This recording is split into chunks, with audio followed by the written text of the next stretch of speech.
My name is Ember Atwood. I'm 34. 3 weeks ago, my mother stood in front of 60 people at my grandmother's 90th birthday and handed my sister a diamond ring, my brother a gold watch, and me an empty jewelry box. The room laughed. A few people looked away. My mother smiled like she'd just done the kindest thing she'd ever done. But under the table, my grandmother's hand, 90 years old, trembling slightly but deliberate, closed around mine, and she slipped a folded piece of paper into my palm. 7 words, in her handwriting. 7 words that dismantled everything my mother had spent 34 years building. Before I tell you what those 7 words said, please take a moment to hit like and subscribe, but only if you genuinely enjoy this story, and drop your location and local time in the comments. I love knowing where you all are when you hear this. Now let me take you back 3 weeks before that party, to the day my mother first smiled at me, and I knew something was wrong. I live in Millbrook. Small town, 1 traffic light, 2 diners, 0 pretense. I'm a landscape architect. I run my own one-woman operation, out of a rented studio apartment with a drafting table in the kitchen and soil samples in the bathroom. I'm not rich. I'm not impressive by my family's standards. But I built it myself, and that matters to me. The Atwood family runs on one principle. My mother, Judith, decides who belongs. She picks the seating chart at Thanksgiving. She determines who gets the Christmas Eve invite. She controls the group chat, the family photos, the narrative. If Judith says you're in, you're in. If she says you're out, the rest of the family falls in line. I've been out since I was 22. My sister Paige is 37. Recently engaged to Brandon Mercer, a bank branch manager with a firm handshake and a talent for agreeing with my mother. Paige is the golden child. She calls Judith every morning. She brings flowers every Sunday. She posts family photos with captions like, "Blessed beyond measure." My brother Grant is 31. He carries the family name and that's enough. He doesn't start trouble. He doesn't stop it either. And then there's me, the one who drives 4 hours round trip every Saturday to see my grandmother Dorothy. I mow her lawn, I clean her gutters, I fix the fence posts that rot every spring. I sit on her porch and drink sweet tea and listen to stories about my grandfather who died before I was born. But in my mother's version, I only visit Grandma because I want her money. That's the story Judith tells.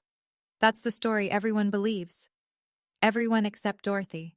12 years ago, I was 22, fresh out of college, still naive enough to think honesty worked in my family.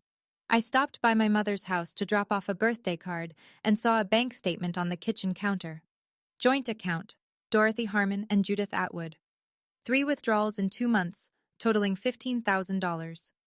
The memo lines, kitchen remodel, appliance upgrade, contractor deposit. My grandmother doesn't have a kitchen being remodeled. My mother does. I asked. That's all I did. I said, "Mom, does Grandma know you're pulling from her account?" Judith's face went white, then red. "You don't question your mother, Ember. You certainly don't audit her." I said, "I'm not auditing. I'm asking." That was the last honest conversation we ever had. Within a week, I became the difficult one. Judith told Paige I was jealous of the family. Told Grant I was stirring up trouble. Told the cousins I was trying to turn Grandma against everyone. The label stuck because labels are easy and truth is complicated. I didn't know it then, but my grandmother saw every bit of it. She saw the withdrawals. She saw the relabeling. She saw her own daughter begin to isolate the one grandchild who actually showed up, and she did something about it. That same year, 2013, Dorothy discovered something worse than the withdrawals. Judith had quietly added her name to the deed of the Harmon family house as a joint tenant. If Dorothy passed, the house would bypass any will and transfer directly to Judith.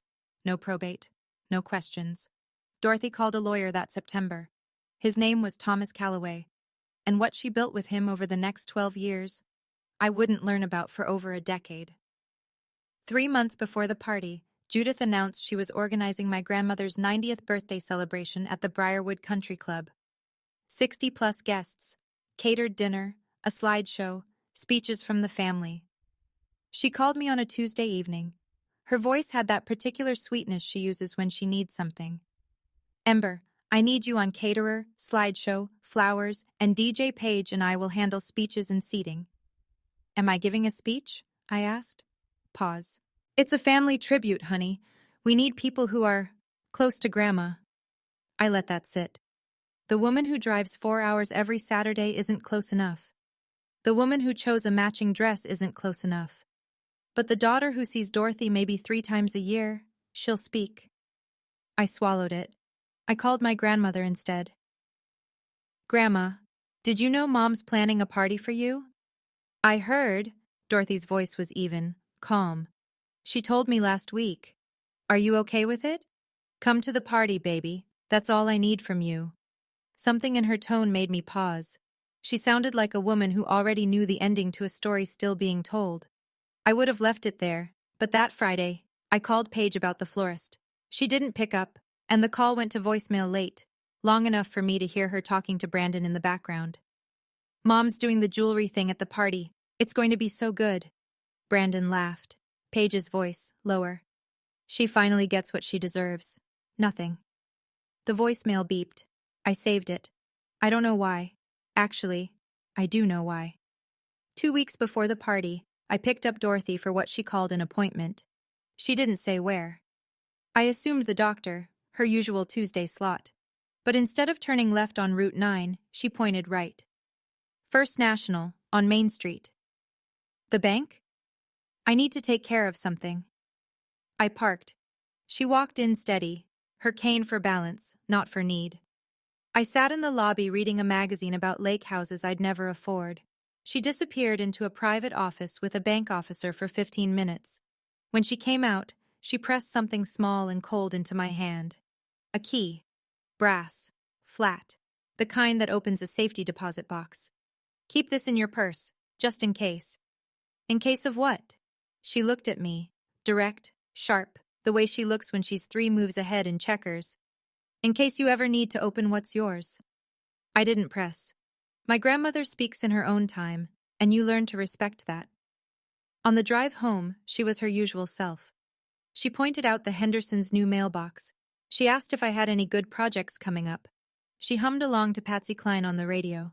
But once, just once, she went quiet and said, "You remind me of your grandfather. He never cared about the shiny things either." I squeezed her hand at the stoplight and thought she was being sentimental. She wasn't. "I couldn't give you this key earlier," she'd tell me months later. "If your mother found it, she'd have tried to unravel everything. I needed to wait until the moment was right. The moment was 2 weeks away." I spent the next week doing math, not financial math, emotional math. If I sit at that party and my mother hands me nothing in front of 60 people, what do I lose? Money? I don't care about the jewelry. I never wore rings and my ears aren't even pierced. But it wasn't about jewelry. It was about the story being told in public. The narrative Judith had been writing for 12 years would get its final chapter, in front of my grandmother's friends, our extended family, Brandon's parents, the church ladies, the neighbors. Everyone. The story would be, Ember is the difficult one. Ember doesn't deserve what the others deserve. Ember is worth an empty box. And if I sit there and smile, I'm co-signing it. I'm agreeing with her. I'm telling 60 people, and myself, that my mother's version is the true one. There was something else too. Judith had been slowly limiting my access to Dorothy. "Mom needs rest. Don't come this Saturday. She's tired. Maybe space out your visits." Each request reasonable on its own. Together they formed a wall. And if I let the party humiliation slide, Judith would have the social proof she needed to finish the job. The difficult daughter who got nothing and still came around? Clearly she's only after the money. Cut her off entirely. So here's what I was staring at. Losing my dignity, losing my grandmother, and losing the only family member who ever made me feel like I existed. 60 people were about to watch my mother tell me I was worth an empty box. And if I said nothing, every single one of them would believe it. I almost didn't go. Almost. But Dorothy asked me to come. And I keep my promises. 4 days before the party. Judith summoned us to her house for a logistics meeting. The dining table was covered in seating charts and sample menus. Paige sat with her legs crossed, scrolling through fonts for the program. Grant leaned against the counter, eating grapes. Judith handed each of us a printed timeline. "After dinner, I'll give a short speech. Then we'll do the jewelry presentation." "Presentation?" I said. "I'm dividing some of Grandma's heirloom pieces. she smiled. The diamond engagement ring goes to Paige, since she's building a family, and it represents commitment. The gold pocket watch goes to Grant. He carries the Atwood name. And me? Her smile widened. Something special. Paige covered her mouth. Not to hide shock, to hide a grin. What is it? I asked. It's a surprise, sweetheart. I looked at Grant. He was studying his grapes like they held the secret to cold fusion. He wasn't going to say a word. After Judith left the room to take a phone call, I started gathering my things. Paige leaned over. You should be grateful Mom's including you at all. Most people in your position wouldn't even get an invitation. I stopped. My position? You know what I mean. Yeah, Paige. I do. That was the first time anyone in my family said it out loud. Not the difficult one. Not the troublemaker. My position. Like a rank. Like a caste. There was a hierarchy, and I was at the bottom, and everyone in that kitchen knew it. Grant popped another grape into his mouth and said absolutely nothing. I drove home with both hands white on the steering wheel and a clarity I hadn't felt in years. That evening I drove to Dorothy's. She was on the porch, where she always is when the weather's good, rocking chair, wool blanket on her knees, a glass of iced tea sweating on the railing. I sat down next to her and told her everything. The timeline, the jewelry, Paige's comment. Something special. Dorothy didn't flinch. I know. You know? Paige told me last week. She was bragging, didn't even realize what she was giving away. I stared at her. And you're okay with this? Your mother thinks she owns what was never hers. Dorothy set down her glass. She's been playing with costume jewelry her whole life and calling it real. She just doesn't know it yet. Grandma, what does that mean? She reached over and took my hand. If anything happens, anything at all, call Thomas Calloway. He's my attorney. He has everything. What everything? She squeezed once. Firm. Promise me one thing, baby. Whatever your mother does at that party, don't react. Don't cry. Don't argue. Just wait. Wait for what? For the truth to do its own work. I sat with her until the lightning bugs came out. She hummed. I tried to breathe. She wasn't scared. She wasn't angry. She was something else. Something I didn't have a word for until later. Prepared. She was prepared. I promised her I wouldn't react. I promised I'd wait. And 3 days later, sitting in that ballroom with an empty box in my hands, and my mother's smile burning across the room, I understood exactly why she needed me to keep that promise. The day of the party arrived like a verdict. Briarwood Country Club, white tablecloths, peony centerpieces, a rented projector cycling through 60 years of Dorothy Harmon's life. I'd spent 3 days building that slideshow. Every photo scanned by hand. Every transition timed to Ella Fitzgerald because my grandmother loves Ella Fitzgerald. 63 guests. The Harmon side filled 2 long tables. Aunt Margie with her reading glasses on a chain, Uncle Phil in his one good blazer, a parade of cousins I see once a year. Brandon's parents sat near the front, polished and smiling. Church friends clustered near the dessert table. Neighbors from Maple Lane took the seats by the window. Judith arrived last. Black dress, pearl earrings, the kind of entrance that expects applause. She floated through the room accepting compliments on the party she didn't plan. Oh, you organized everything so beautifully, Judith. Of course. She touched her collarbone. Family is everything to me. I stood in the corner adjusting a flower arrangement that didn't need adjusting. Nobody thanked me. Nobody looked. The 3 velvet boxes sat on a small table near the podium. 2 were wrapped in ivory ribbon, new, polished, elegant. The 3rd was older, no ribbon, slightly scuffed. It looked like an afterthought because it was supposed to. Dorothy entered on Uncle Phil's arm. 90 years old, back straight, eyes scanning the room like a general surveying a field. She wore her sage green dress, the one she saves for occasions that matter. She found me across the room. Our eyes met. She gave me the smallest nod. I nodded back. And the room settled in for what everyone thought was a birthday party. Judith took the microphone after the entrees were cleared. She stood in front of the projector, Dorothy's wedding photo glowing behind her, and delivered a speech she'd clearly rehearsed in front of a mirror. Tonight is about legacy, She paused for effect. About what our mother taught us? About the importance of passing down what matters to the people who carry it forward. A few people nodded. Aunt Margie smiled politely. Mom asked me to do something special tonight. Judith looked at Dorothy. She asked me to distribute some of her most treasured pieces of jewelry, pieces that represent our family's history, our values, and our love. I watched Dorothy's face. Stone. Absolute stone. She didn't nod. She didn't shake her head. She sat perfectly still with her hands folded on the tablecloth and her jaw set like concrete. Nobody noticed. They were watching Judith, which was exactly the point. Judith had turned her mother's birthday into her own stage. Legacy isn't just about memory, Judith continued. It's about who deserves to carry it forward. She let that word, deserves, hang in the air like smoke. The audience applauded. Brandon's mother leaned over and whispered something to his father. Paige dabbed her eyes with a napkin, preemptively. Grant sat up straight for the first time all evening. I sat at table 6, the far table, naturally, with my hands in my lap and a pulse rate I could hear in my ears.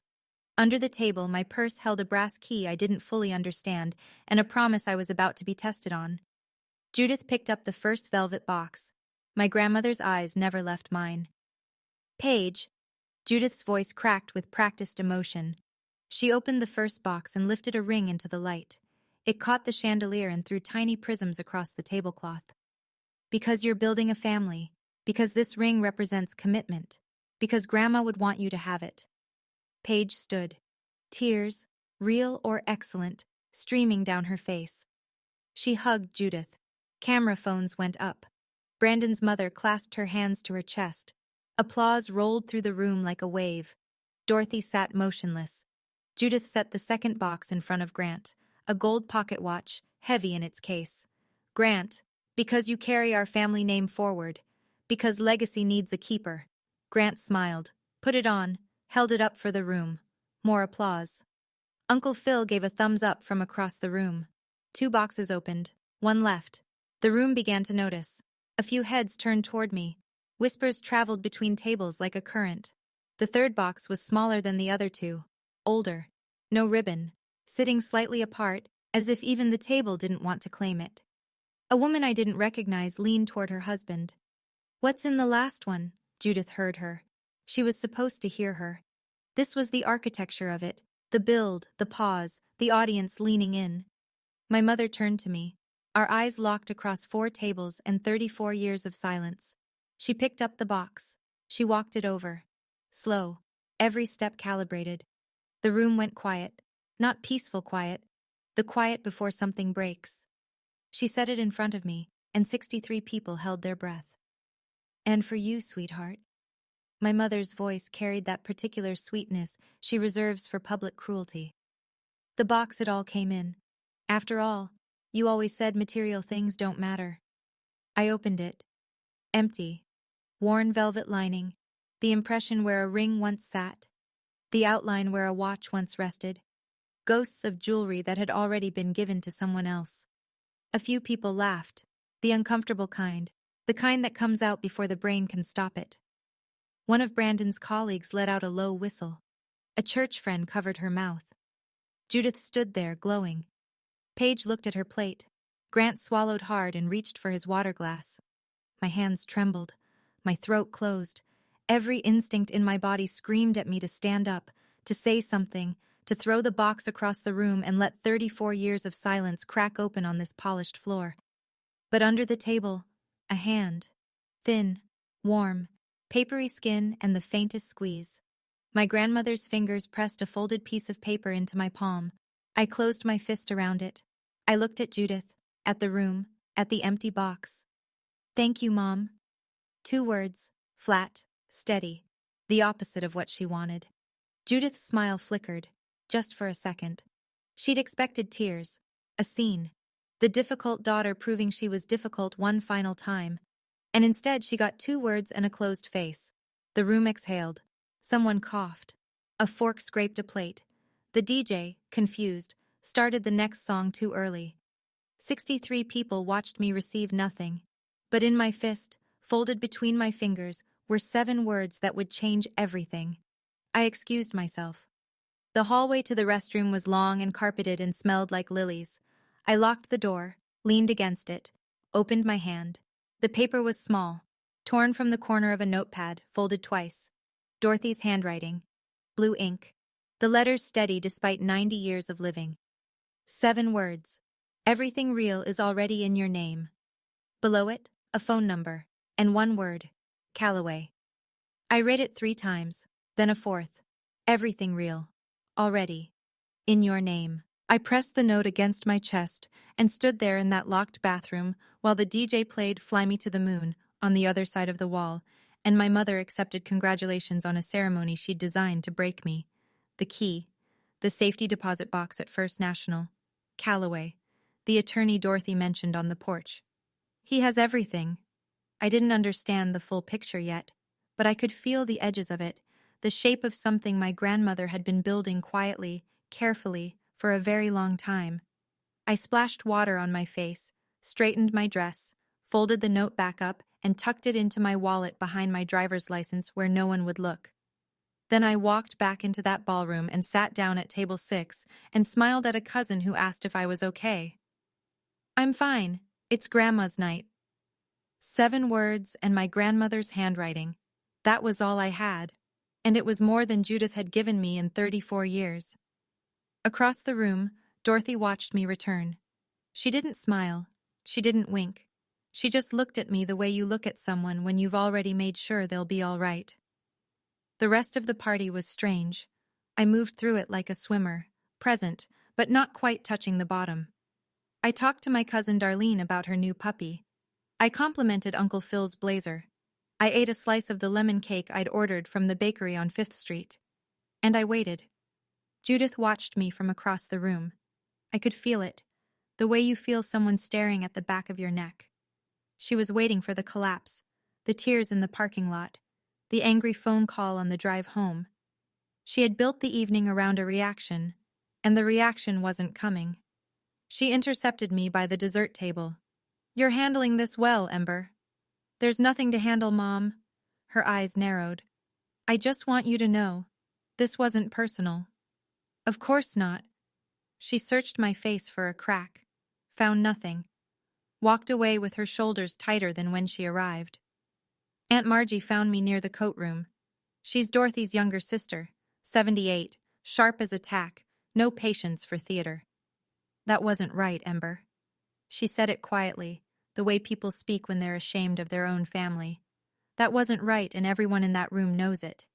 It's fine, Aunt Margie. It's not fine, but I know you already know that. She squeezed my arm and left. At the end of the night, I found Dorothy at her table. She was sitting alone, her fingers tracing the edge of her water glass. Everyone else had gone to collect their coats. Our eyes met. She gave me that nod again, small, certain.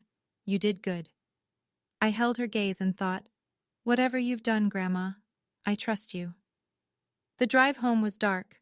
Route 9 at night is just headlights and silence, and the occasional deer frozen at the shoulder. Dorothy sat in the passenger seat with her hands in her lap. She didn't speak for the first 20 minutes. Neither did I. The kind of quiet that doesn't need filling.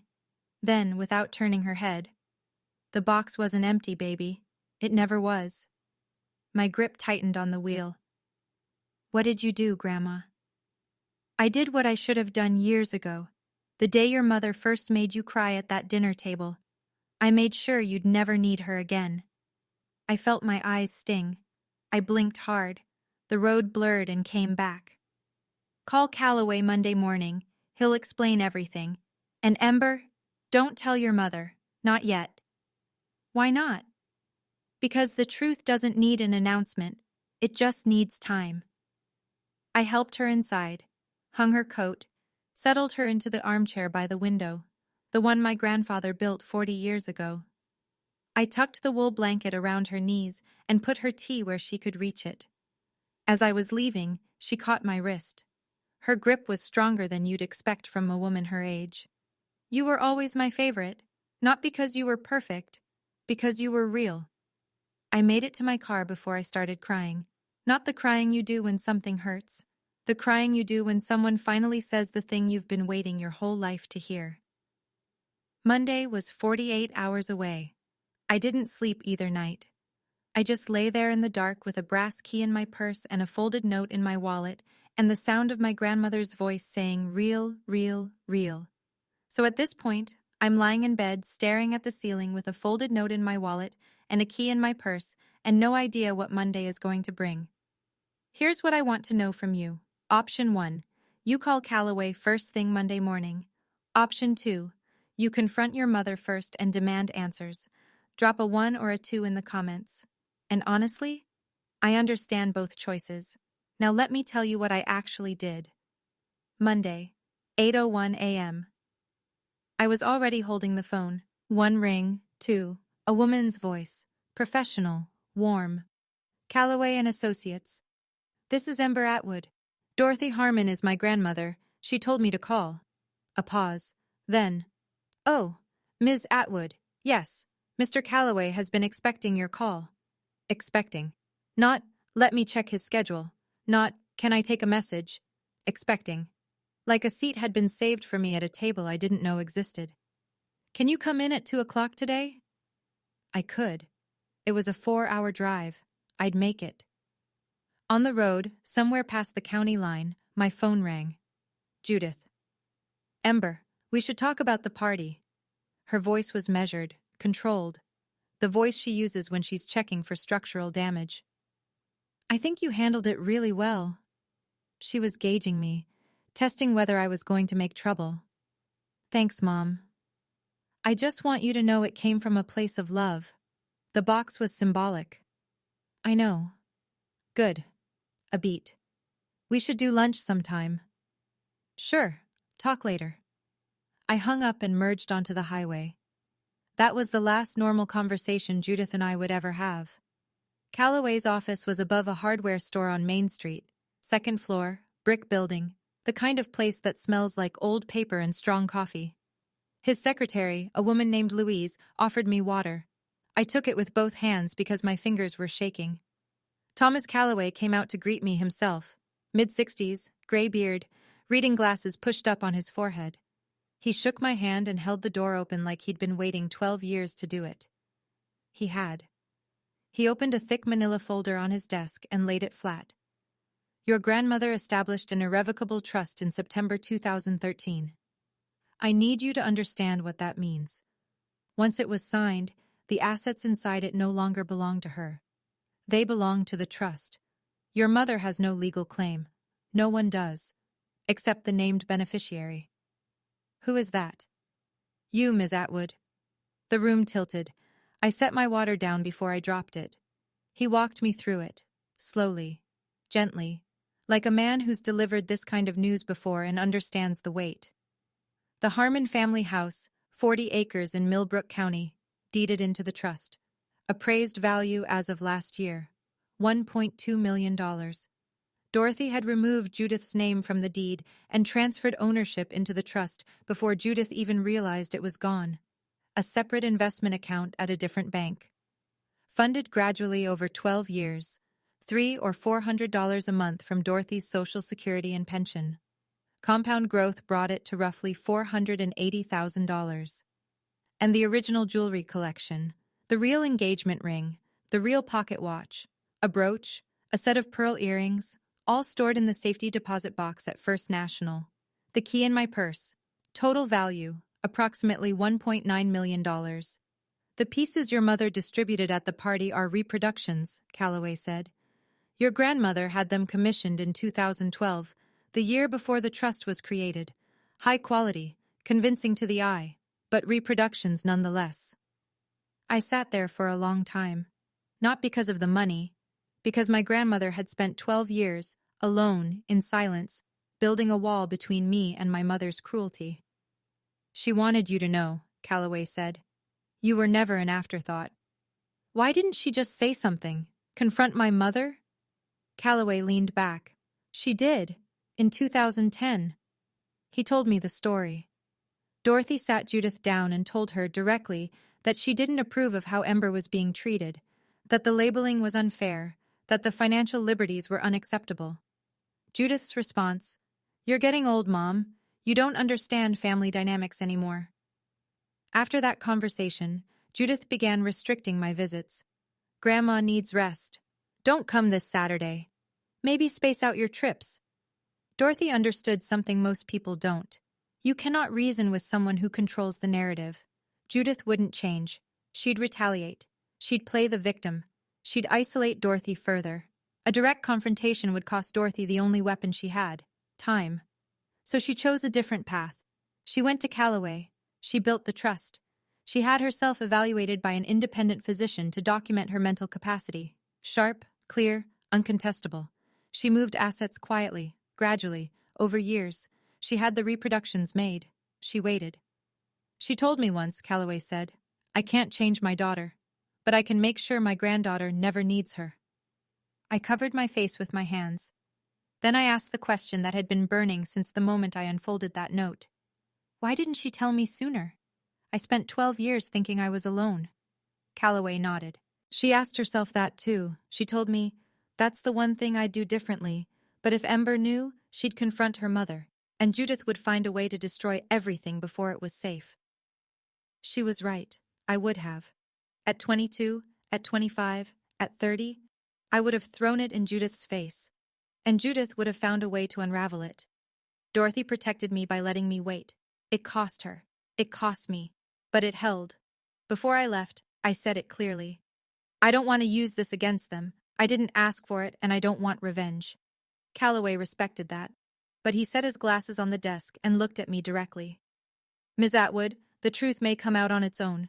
Your sister is newly engaged. If she takes that ring to a jeweler to resize it, and she will, any reputable jeweler will identify the stone as cubic zirconia within 30 seconds. I hadn't thought of that. Same with the pocket watch. If your brother has it cleaned professionally, they'll spot it. Gold-plated base metal, worth maybe $40. How long do I have? Weeks, maybe less. These things tend to move quickly once someone gets engaged." He slid a card across the desk. "If your mother contacts you, or a lawyer contacts you, call me first. Don't respond to anything without talking to me." I thanked him, shook his hand, walked to the parking lot.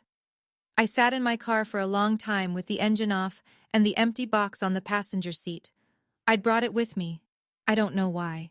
Maybe because it was the only thing my mother ever gave me that turned out to be exactly what it appeared to be. Empty. Honest. And now, the most valuable thing I owned.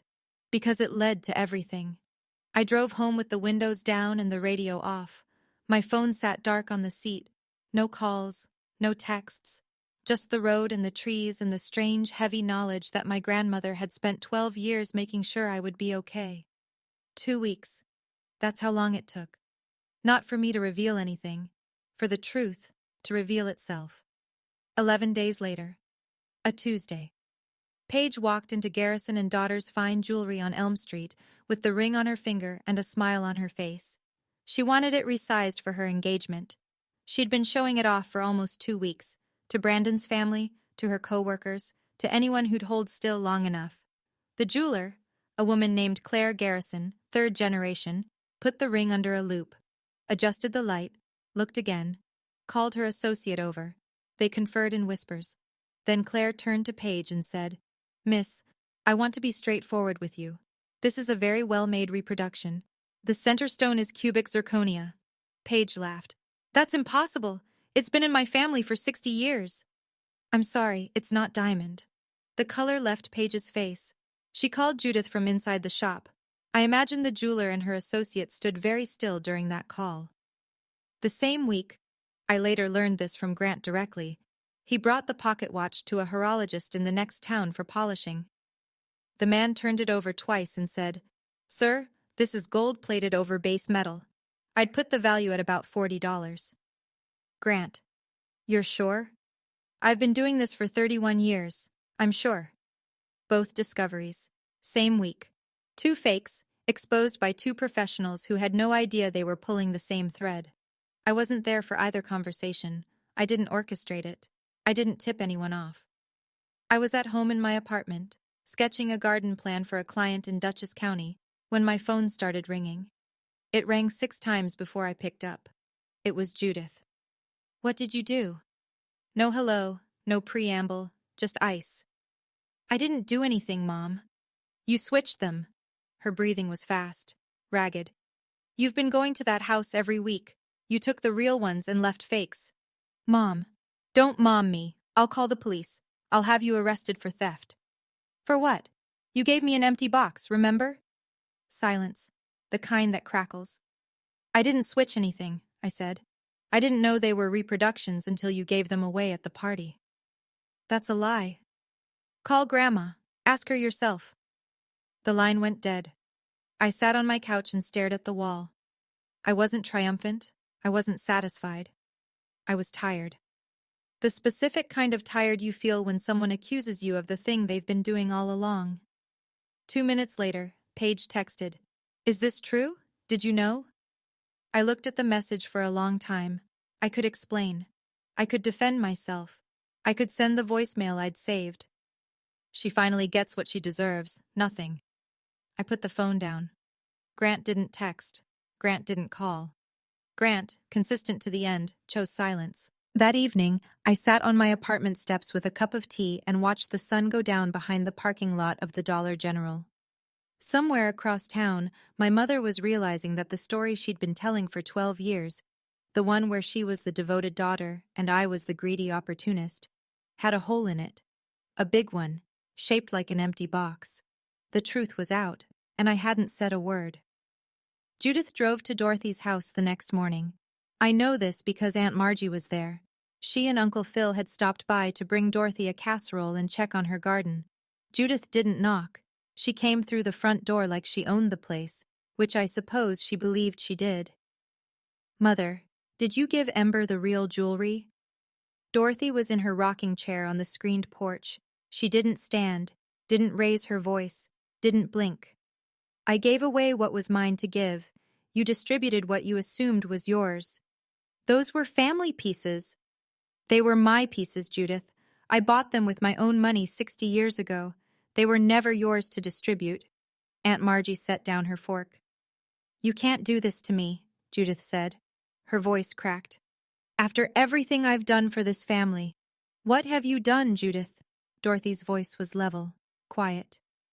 "You took $15,000 from my account without asking. You put your name on my house without permission.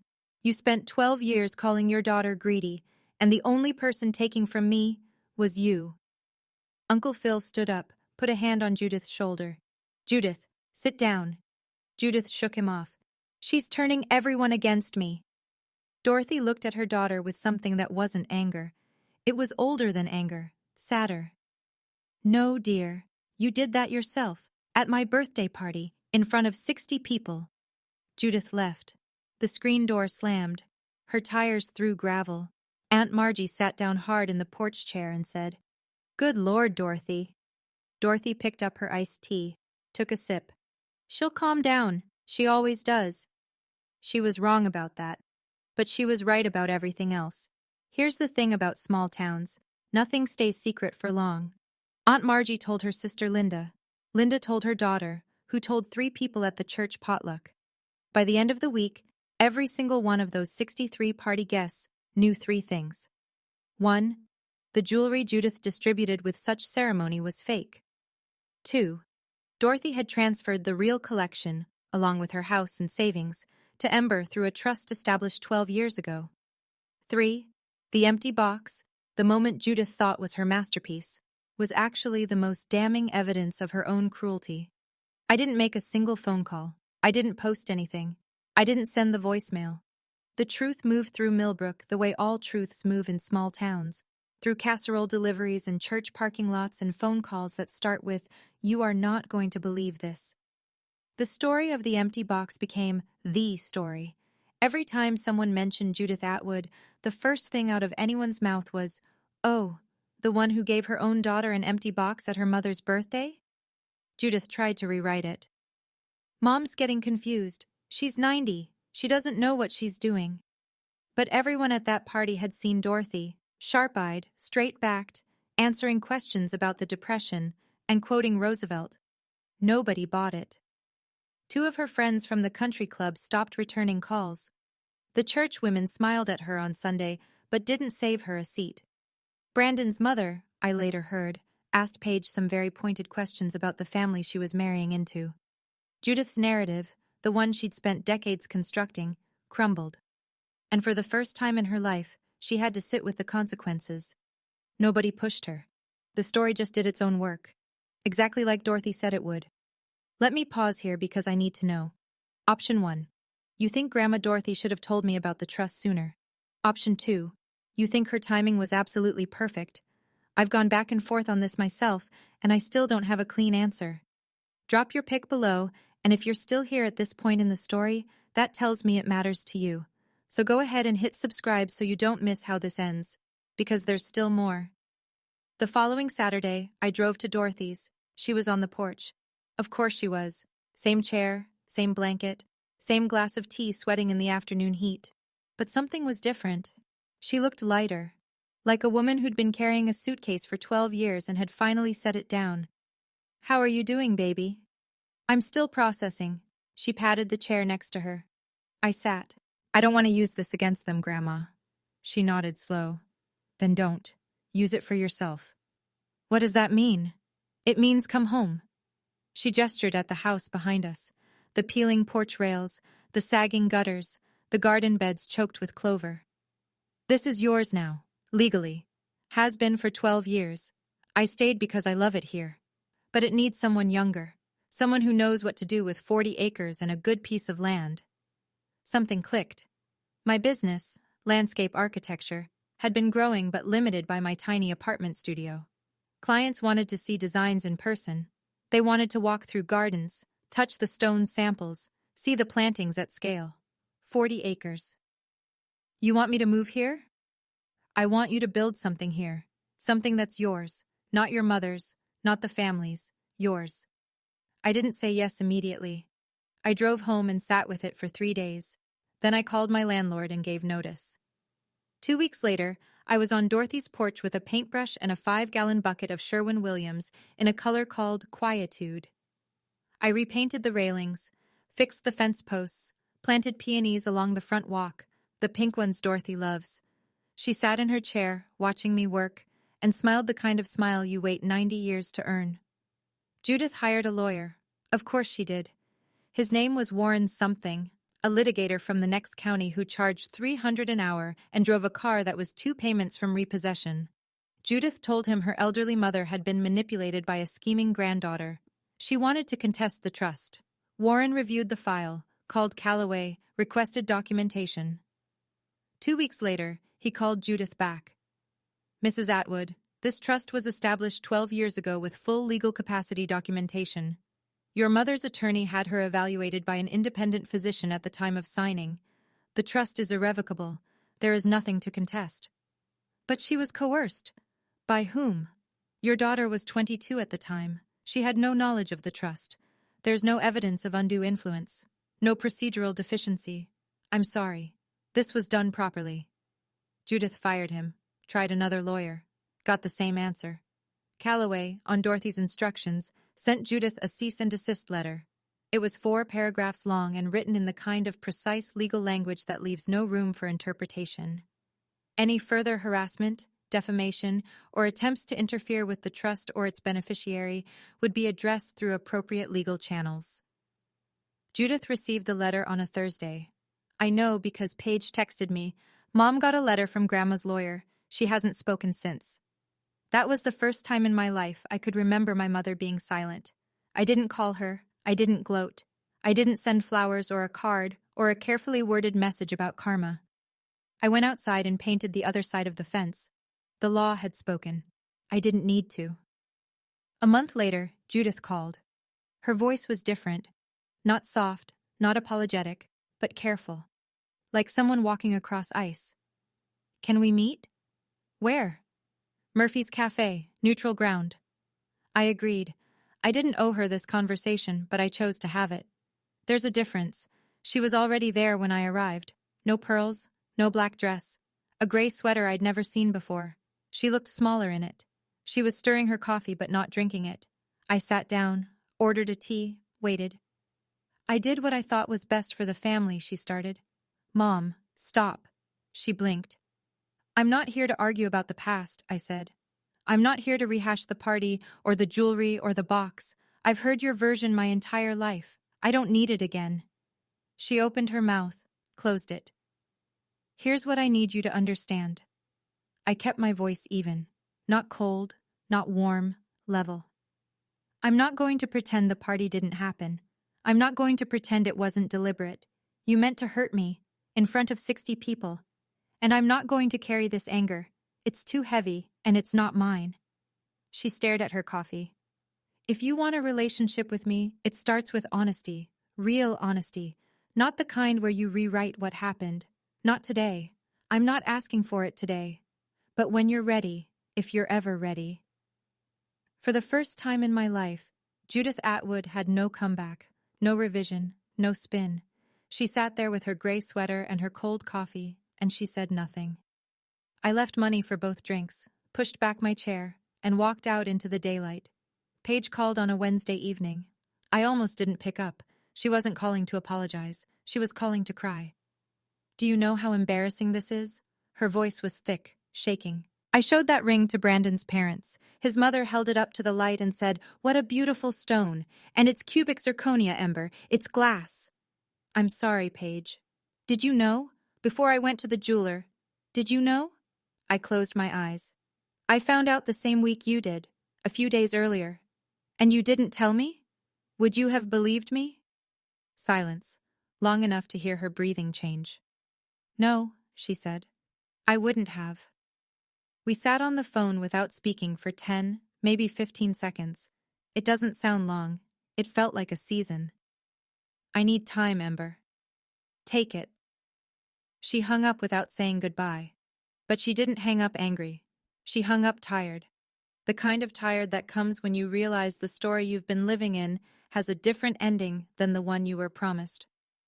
3 days later, a text. I'm not ready to talk, but I'm starting to see things I didn't want to see before. That's not forgiveness. That's not reconciliation. But it's the first honest thing my sister has said to me in 12 years. I didn't push. I didn't send the voicemail I'd saved, the one where she laughed about me getting nothing. I deleted it instead. Not because she deserved the mercy, because I didn't want to carry it anymore. Some things you hold on to because they protect you, and some things you let go because they're starting to turn you into the person you're trying not to become. Grant didn't call. He drove. 3 weeks after the jewelry revelation, his truck pulled into the gravel drive at the Harmon house while I was outside splitting hostas along the front path. He parked, sat in the cab for a full minute, then got out, walked to the porch steps, and sat down. I pulled off my gardening gloves and sat beside him. He looked at the yard, at the porch I'd repainted, at the new peonies. He didn't look at me. I always knew Mom treated you differently. I know. I just didn't want to get in the middle of it. I know that too. He turned the watch over in his hands, the fake one. He'd brought it with him. The horologist said $40. Yeah, he laughed. Not bitter, not sharp. The quiet, exhausted laugh of a man who just realized the seat he was sitting in was never as comfortable as he thought. $40. That's what I was worth. That's what Mom thought you were worth, I said. Not Grandma. He looked at me then, really looked. And I saw something I hadn't seen on my brother's face since he was a kid. The recognition that silence has a cost, and he'd been paying it his whole life without knowing. We sat on that porch for an hour. Didn't say much. Watched the tree shadows move across the lawn. At one point, he picked up a paintbrush and finished a section of railing I'd left for the next day. It wasn't a reconciliation. It was two people sitting in the same place for the first time in years, and not pretending the distance between them didn't exist. It was a start. A quiet, imperfect, $40 start. The fallout landed on Judith the way weather lands. Slowly, then all at once. Her two closest friends from Briarwood Country Club, Linda Marsh and Diane Hewitt, stopped inviting her to their Tuesday lunches. They didn't announce it. They just stopped saving her chair. When Judith called, voicemail. When she texted, a thumbs-up emoji and nothing else. At church, Pastor Williams pulled her aside after service and said something about family kindness and the weight of public actions. Judith told people he was being political. Nobody agreed. Aunt Margie called her directly. Margie doesn't mince words. Never has.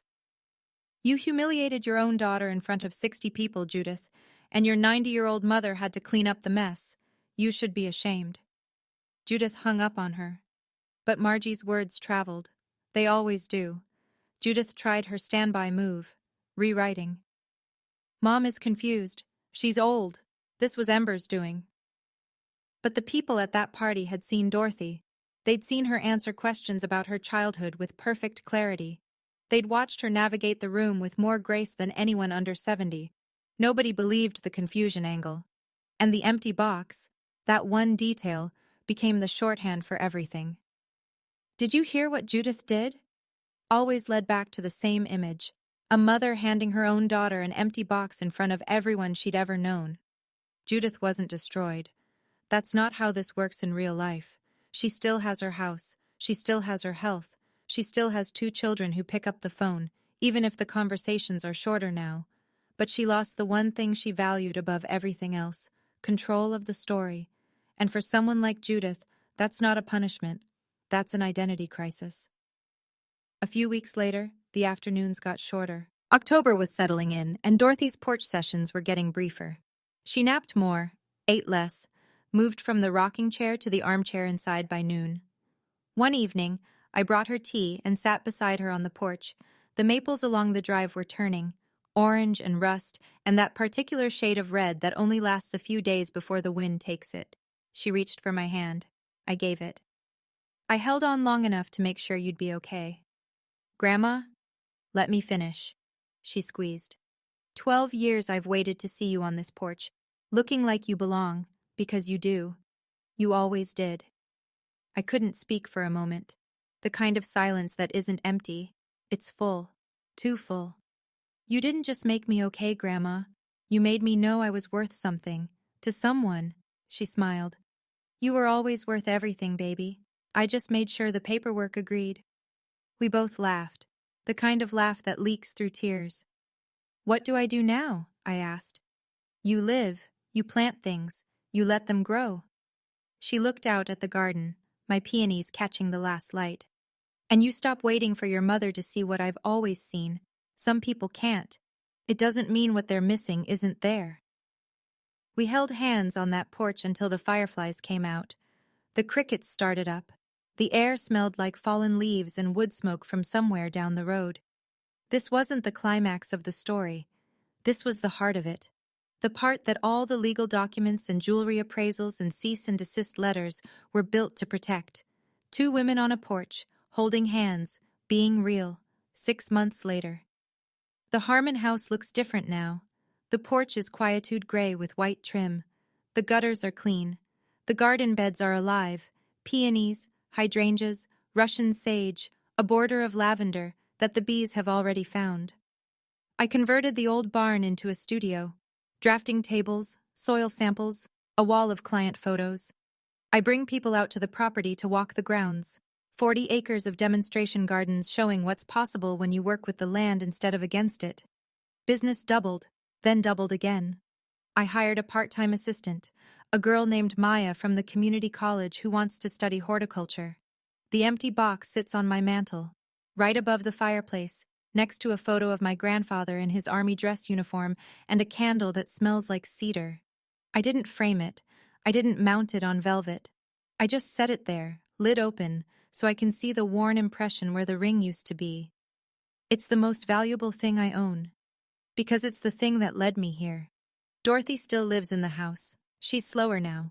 Uses the chairlift I installed on the stairs, takes her meals in the kitchen instead of the porch when the weather turns. But every evening when the light is right, she's out there, rocking, watching me work. Paige calls now. Short conversations, careful words, but real. She asked me last week about the peonies, wanted to plant some at her new place. I told her when to cut them back. We didn't talk about the ring. Grant comes by once a month. He helped me install a drainage pipe last time. We didn't talk about the watch. Judith? Judith hasn't called. But last Tuesday, I found a card in my mailbox. No return address. No signature. Just 4 words in her handwriting. I should have known. I'm still deciding what that means. I framed the note. It hangs next to the front door, eye level, right where I see it every morning when I leave the house and every evening when I come home. 7 words in blue ink on a torn piece of notepad paper, preserved behind glass. Everything real is already in your name. Some mornings I read it fast, like a reflex. Some mornings I stand there and let every word land. Everything. Not something, not a portion. Everything. Real. Not the shiny reproductions, not the performance, not the public display. The real. Already. Past tense. Done. Before the party. Before the box. Before I even knew to hope. In your name. Mine. Not Judith's. Not the family's. Mine. Because someone decided, 12 years ago, that I was worth protecting. And then spent every day after that making sure the protection held. I used to think inheritance was about money. About who gets the house, who gets the ring, who gets listed in the will. I don't think that anymore. Inheritance is the knowledge that someone saw you, clearly, accurately, without conditions, and chose to stand between you and the thing that was trying to diminish you, even when it cost them. Even when it meant staying silent for 12 years. Even when the person doing the diminishing was their own child. My grandmother gave me 7 words. And those 7 words gave me back something my mother spent 34 years trying to take. The belief that I matter, not because of what I own, not because of what's in my name, but because someone who loved me made sure the world would agree with what she already knew. I touch the glass every morning. Thank you, Grandma, for seeing me. And then I go outside and plant something. If you're the person in your family who gets the empty box, the one who's overlooked, last in line, expected to show up and shut up, I want you to hear something. Look closer. Sometimes the people who seem silent are the ones doing the most. Sometimes the person sitting quietly at the end of the table is the one who's been building something for you behind closed doors, in a lawyer's office, in a bank vault, in a safety deposit box you don't know exists. And sometimes the most valuable thing you'll ever inherit isn't a diamond ring or a gold watch. It's the knowledge that you were worth protecting all along. I spent 12 years believing I was alone. I spent 12 years thinking the only person who saw me was my grandmother, and that all she could do was hold my hand and say kind things. I was wrong. She wasn't just watching, she was working. Quietly, legally, strategically. She was making sure that when the moment came, I'd have ground to stand on. My mother gave me an empty box in front of 60 people.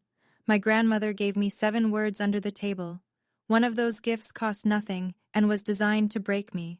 The other was worth nearly $2 million and was designed to set me free. You matter. Even when the people who should tell you that are the ones working hardest to make you forget it. You matter. And if no one's told you that today, well, I just did. The empty box is still on my mantle, and every time someone asks me about it, I tell them the same thing. It was the most valuable gift I ever received. They never believe me, until I tell them the story. Now you know it too. That's my story, and I want to hear yours. If you've ever been the empty box person in your family, the one who got overlooked while everyone else got the ring and the watch and the applause, drop your story in the comments. I read every single one. If this hit close to home, share it with someone who needs to hear it today.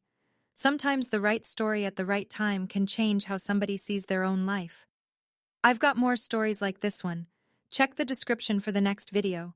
It's about a woman whose family tried to erase her from a wedding. They didn't expect what she did next. I'll see you there.